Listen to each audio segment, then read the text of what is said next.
Voilà, donc aujourd'hui, petite vidéo consacrée au montage. Donc là, on voit le montage fini. On va voir comment j'ai procédé pour effectuer ce montage-là. Au départ, on a le fil qui sort du moulinet. Ce fil, donc on va le passer dans la gaine. L'intérêt de cette partie-là, c'est que ça évite d'en mêler en fait. Ça marche assez bien, même si on arrive quand même parfois à en mêler. Donc là, voilà, donc là, le fil ressort à l'autre bout. Donc sur ce fil, on va fixer un émerillon. Comment on va procéder?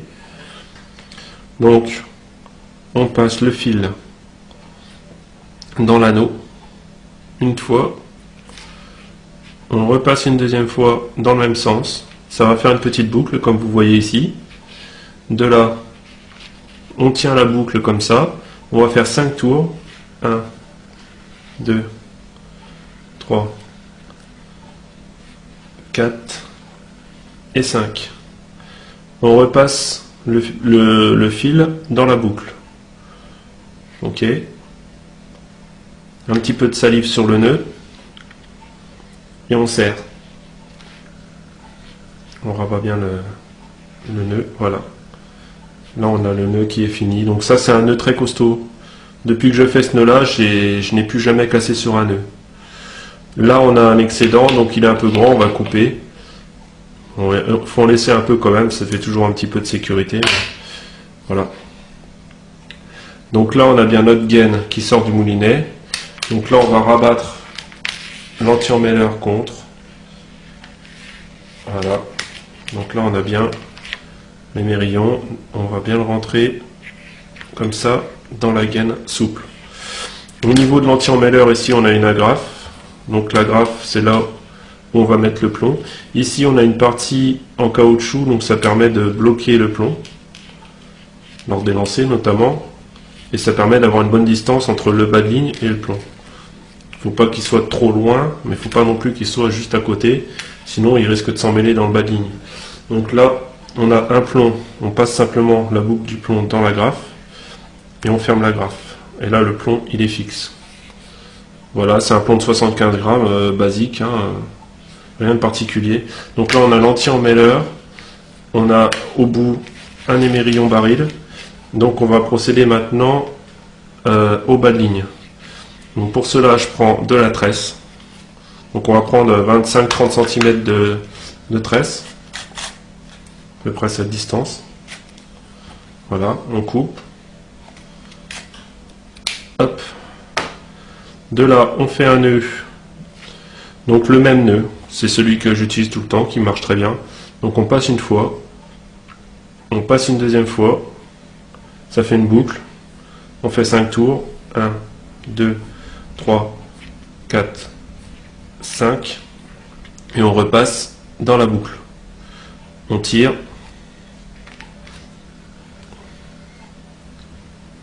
voilà, et là il n'y a pas de problème, ça tient très bien. On coupe l'excédent. Alors l'idéal est d'avoir des ciseaux performants, là ceux-là ils ont un peu vécu. Voilà. Ensuite on va voir au niveau de l'hameçon comment ça se passe. Donc avant de mettre l'hameçon, je mets un petit bout de gaine souple. Je vais vous expliquer après pourquoi. Donc on prend une aiguille à bouillette. On passe l'aiguille comme ça, mais on transperce un peu avant la fin. Tac, comme ça. Alors celle-ci, elle a un petit crochet au bout, donc c'est pas la plus pratique pour faire ça. Mais ça fonctionne quand même. Donc là, on prend comme si on voulait mettre une bouillette. Et on rabat l'aiguille. Donc voilà, donc on se retrouve avec une gaine comme ça. Au bout, donc on va fixer un hameçon. Donc là, je vais faire le même nœud, mais simplement je vais passer qu'une fois. Et donc je rentre comme ça vers l'intérieur. Enfin vers l'extérieur plutôt. Pas dans l'autre sens, pas comme ça. Je veux que ça arrive de par là. Hop. De là, on prend une distance suffisante pour pouvoir faire après le cheveu. On vérifie la distance entre l'émerillon et le hameçon pour avoir un bas de ligne suffisamment grand, pas trop court non plus, pas trop long. Donc là on fait 5 tours, 1, 2, 3, 4, 5. On repasse dans la boucle. Et on tire. Là, on a notre hameçon qui est fixe. Avec l'excédent ici, on va faire une boucle. Donc on prend le bout, on fait une boucle, comme ça. Ensuite cette boucle, donc c'est une boucle toute simple en fait. Cette boucle, on fait un nœud avec, tout simplement. On serre, et on a notre cheveu qui est fait. Donc de là, on a la partie en caoutchouc qui va intervenir, celle qu'on a mis avec l'aiguille à bouillette. Donc on la rabat sur l'hameçon, comme ceci, avec la partie que j'ai transpercée vers l'avant, ce qui va permettre en fait d'orienter l'hameçon au moment où la carpe va mordre. Donc ça va donner ça. Si elle aspire, qu'elle recrache, paf, elle se pique. On prend une bouillette, on la transperce avec l'aiguille, comme ceci. Hop. Ensuite, on passe le crochet de l'aiguille dans la boucle. On fait ressortir suffisamment pour avoir un petit peu de marge ici. Et là, tout simplement, on va prendre un arrêt bouillette. Donc, c'est des arrêts bouillette en ergot, comme ça. Donc, j'en coupe. Je coupe 2 morceaux. Comme ça. Donc là, on a l'arrêt bouillette ici. 2 petits ergots en plastique. Donc ça, on va le passer dans la boucle. Hop. Et on rabat la bouillette contre. Voilà. Là, c'est un peu long, donc on peut faire des tours si on veut. Voilà. Si on veut peaufiner l'excédent ici, on peut le brûler ou le couper. Donc, on va le brûler, ça va être plus facile. Hop, voilà. Et le montage fini. Donc la bouillette, comme ceci. Ici, on a l'émerillon qui est mis dans la gaine souple. Et là, on a la gaine rigide avec le plomb, donc qui permet de ne pas emmêler. Voilà, un montage très simple mais efficace.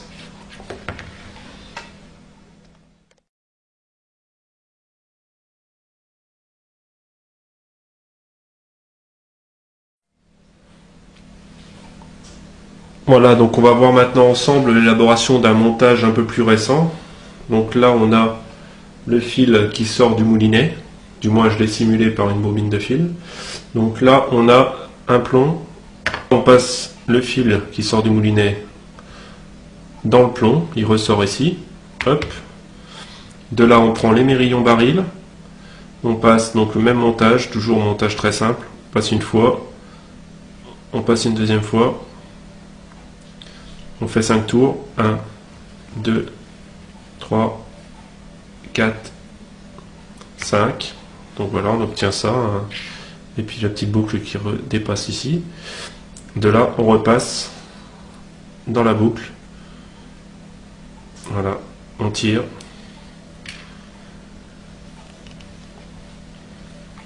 Et voilà, on a un nœud qui tient très très bien. Donc là, l'excédent, on va le couper. Moi, je laisse toujours un petit demi-centimètre par sécurité. Hop, voilà. Là, on a donc notre plomb, on le rabat dans l'émerillon. Je vais vous montrer après pourquoi. Donc voilà, donc là, on a le plomb, l'émerillon. Maintenant, voyons voir le bas de ligne. Donc je vais utiliser du fluorocarbone, donc c'est une sorte de gros nylon invisible dans l'eau. Donc on va voir maintenant pour fixer l'hameçon. Donc on prend directement de la bobine de fluorocarbone, on passe l'hameçon donc de l'intérieur vers l'extérieur comme ça, enfin le fil. Donc de l'intérieur vers l'extérieur de l'hameçon, comme ceci.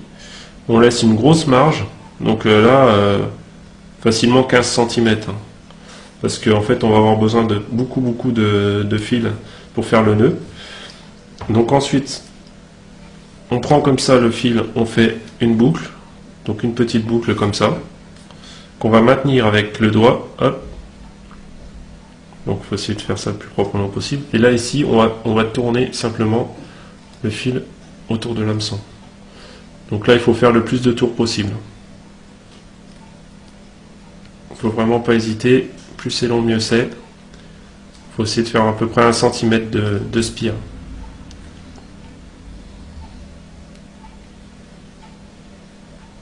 Et plus c'est long, plus c'est difficile à serrer aussi. Voilà, on rabat les spires vers la rampe de l'hameçon, on continue, on tourne. Donc plus on a de rabe au niveau du fil, plus c'est facile.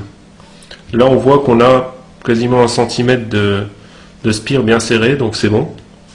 Hein, donc là on les tient avec la main, enfin avec le doigt.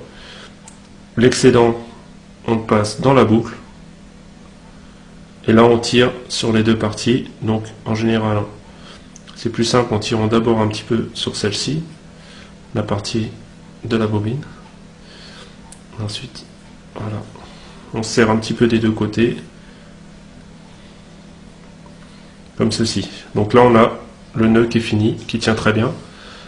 Ça, il n'y a aucun problème. Hein. C'est un peu le même principe, c'est exactement le même principe qu'un nœud pour la pêche au cou, si vous connaissez déjà ce nœud-là. Donc là on a l'excédent qui dépasse, il ne faut surtout pas le couper, on va en avoir besoin. Donc comment on procède maintenant? Donc on va faire la longueur du baline qu'on veut. Donc là on veut des balines relativement courts, hein, une vingtaine de centimètres. Donc on prend à peu près 25 cm pour compter le nœud qu'on va faire. On le coupe avec un ciseau, comme ceci. Et là on va faire le nœud, donc même principe, on passe une fois, on passe deux fois, hop, on fait une petite boucle, et de là on va faire un tour, 2, 3, 4 et 5. Là on repasse dans la petite boucle et on tire.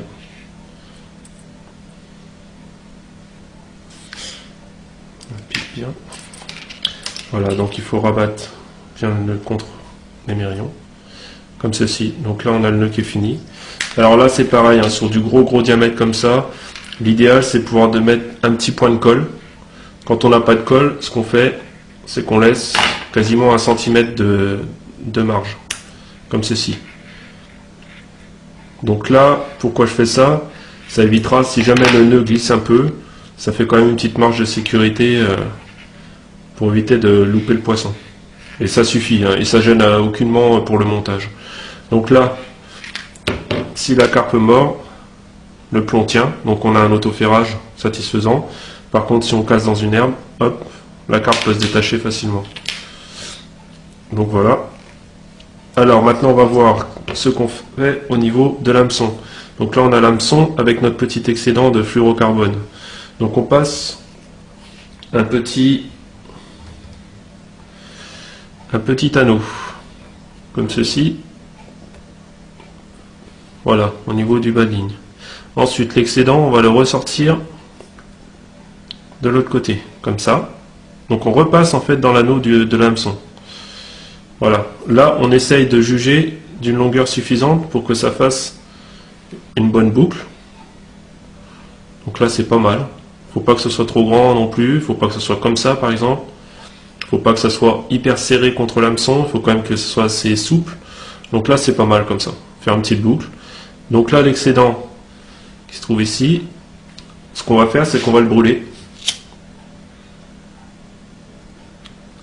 En partant vraiment de l'extrémité, en y allant doucement, parce qu'en fait, ce qu'on va brûler là, ça va constituer le frein au niveau de l'hameçon.